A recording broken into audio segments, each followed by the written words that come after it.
দরিদ্রতা হওয়াকে একদম ভয় করি না। তোমরা দরিদ্র হয়ে যাবে, আমি এটাকে কোনোভাবে চিন্তিত নয়।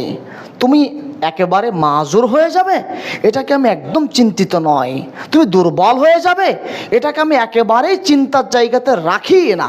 কিন্তু আমি ভয় পাই তোমরা দুনিয়াবি হয়ে যাবে, সম্পদের মোহে পাগল হয়ে যাবে, সম্পদের জন্য তোমরা দৌড়াবে আর ধ্বংস হবে।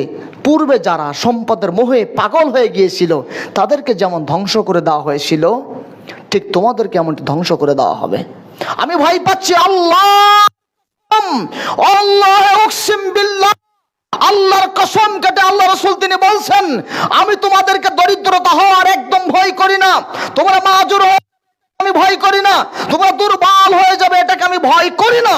কিন্তু আমি ভয় করি তোমরা সম্পদের মোহে পাগল হয়ে যাবে আর তোমরা ধ্বংস হয়ে যাবে। আমি এটাকে খুব বেশি ভয় পাই। এই হাদিসটা পড়তে গিয়ে মনে পড়ে যায় শাইখ সালেহ আল উসাইমিন রাহিমাহুল্লাহর কথা। সৌদি বাদশাহ আসছেন শাইখের বাড়িতে, অনেক ছাত্র বসার জায়গা নেই।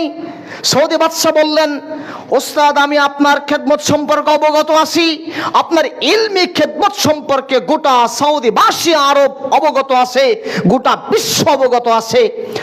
চাচ্ছি আপনার বসবাসের জন্য একটি বাড়ি, একটি জায়গা নির্বাচন করতে।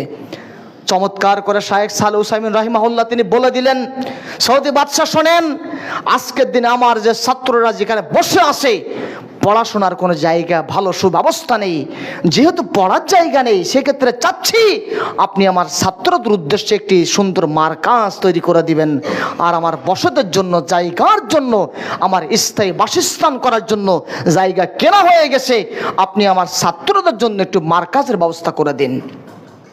সৌদি বাদশাহ বড় মাপের মানুষ, কোটি কোটি মিলিয়ন ডলার চাইলে হঠাৎ সব কিছু করে ফেলতে পারেন, কিন্তু কিছুই দাবি করলেন না।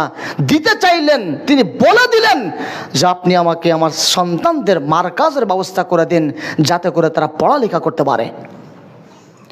এ কথা দিয়ে বোঝাতে চাচ্ছি আল্লাহ রাসূল তিনি স্পষ্ট করে বলে দিচ্ছেন, তুমি দরিদ্র হও তাতে অসুবিধা নেই, কিন্তু যখনই তুমি সম্পদের হয়ে যাবে, সম্পদের তুমি তখনই দুনিয়াবি লোভ আকাঙ্ক্ষা তোমাকে পেয়ে বসবে, আর বারবার সম্পদ, টাকা, বাড়ি, গাড়ি বারবার তোমার মধ্যে এটা আকাঙ্ক্ষা কাজ করবে। এই লোভ যেন তোমাকে কোনোভাবেই পেয়ে না বসে। শাইখ সালেহ উসাইমিন তার বাড়িতে সৌদি বাদশাহ আসলেন, সৌদি বাদশাহ চলে গেলেন। চমৎকার করে ছাত্ররা জিজ্ঞাসা করছেন, উস্তাদ আপনাকে বাড়ি দিতে চাইলো, জায়গা দিতে চাইলো, আপনি নিতে চাইলেন না। আপনি বললেন আপনার জায়গা বাড়ি সব ব্যবস্থা হয়ে গেছে, আপনি আমাদের সাথে বেশিরভাগ সময় ইলমি খেদমতে থাকেন, কখন আপনি কেনাকাটা করলেন, কখন কি করলেন আমাদেরকে বললেন না? তখন চমৎকার করে উত্তর দিয়ে দিলেন, সালেহিয়া নামে একটি জায়গা রয়েছে, ওখানে স্থায়ী বাসস্থান করে ফেলেছি, যেখানে মরার পরে আমার শেষ বাসস্থান দাফনের কার্যক্রম সম্পন্ন করা হবে। সুবহানাল্লাহি ওয়া বিহামদিহি সুবহানাল্লাহিল আযীম। আর আজকে আপনি আমি যে সম্পদের মোহে পাগল হয়ে আছি, দুনিয়ার পিছনে দৌড়াচ্ছি, এই সম্পদ যদি আপনার আমার নাই থাকে, মারা যায় মালিক অন্য কেউ হয়, তাহলে এই সম্পদের পিছনে সময় দেওয়ার কোনো মানে হয়? আপনি চলে যাচ্ছেন দুনিয়া থেকে, আপনার সাথে তিনটি জিনিস যাচ্ছে। একটি হলো ভালো আমল, সৎ আমল, আপনি যে সৎ আমলটি করেছেন। আরেকটি যাচ্ছে সৎ পথে দান, আপনি আল্লাহ রাস্তায় দান করেছেন। আরেকটি যাচ্ছে আপনার সলেহ সন্তান, ভালো সন্তান, যে সন্তান বাবা মা মারা যাওয়ার পরে দোয়া করে, রব্বির হামহুমা কামা রব্বায়ানি সগীরা, এভাবে দোয়া করে। তিনটি জিনিস আপনার জন্য কাজে লাগবে। আপনি দেখেন অন্য কোনো কিছু আপনার জন্য কাজে লাগবে কিনা, আপনি দেখেন না। আর কিছুই কি আপনার কাজে লাগবে?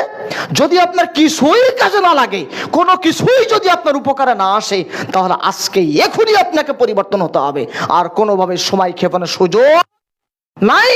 আজকে এখনই আপনাকে নিজেকে পরিবর্তনের জন্য চেষ্টা করতে করা লাগবেই লাগবে।